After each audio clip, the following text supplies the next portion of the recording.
Hello friends, SBI PO prelims exam ఆగస్ట్లో ఉంటుంది కదా.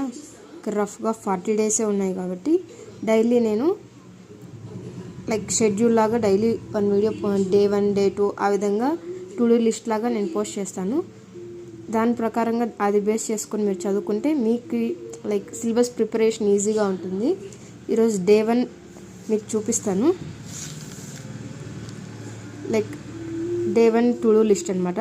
క్వాంట్లో సింప్లిఫికేషన్ బేసిక్స్ డైలీ ప్రాక్టీస్ 10. ఈ సింప్లిఫికేషన్ అనేది మనం డే 1 డే 2 అలానే కాకుండా డైలీ ఒక 15 మినిట్స్, ఒక 10 to 20 క్వశ్చన్స్ డైలీ ప్రాక్టీస్ చేసే విధంగా అదొక హాబీ లాగా చేసుకోండి. మీకు ప్రిలిమ్స్ ఈజీగా క్వాలిఫై అయిపోయేదానికి ఛాన్సెస్ ఉంటాయి.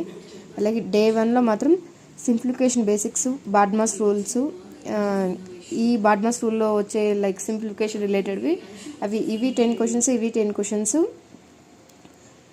డే 1 కింద క్వాంట్లో మీరు ప్రాక్టీస్ చేసుకోండి. అలాగే రీజనింగ్లో వచ్చేసి inequality practice question 20 questions practice చేయండి. ఇన్ఈక్వాలిటీ ఎలాగంటే మనం వితౌట్ పెన్ యూజ్ చేయకుండానే మనం పెట్టగలిగేంత విధంగా మనము ప్రాక్టీస్ చేయాలి డైలీ. ఈ టు డూ లిస్ట్లో డే 1 అంటే ఫస్ట్ డేనే మనకు ప్రాబ్లమ్స్ చేసేది కొంచెం కష్టంగా అనిపిస్తుంది కాబట్టి మనం కొంచెం డైలీ అలవాటు పడేదానికి, చదివే ఈజీగా అవ్వడానికి నేను మీకు ఈ విధంగా డే 1 కొంచెం ఈజీగా ఇచ్చాను. కొంచెం డోసెస్ పెంచుకుంటూ పోతే మీకు ఈజీ అనిపిస్తుంది చేయడం కూడా.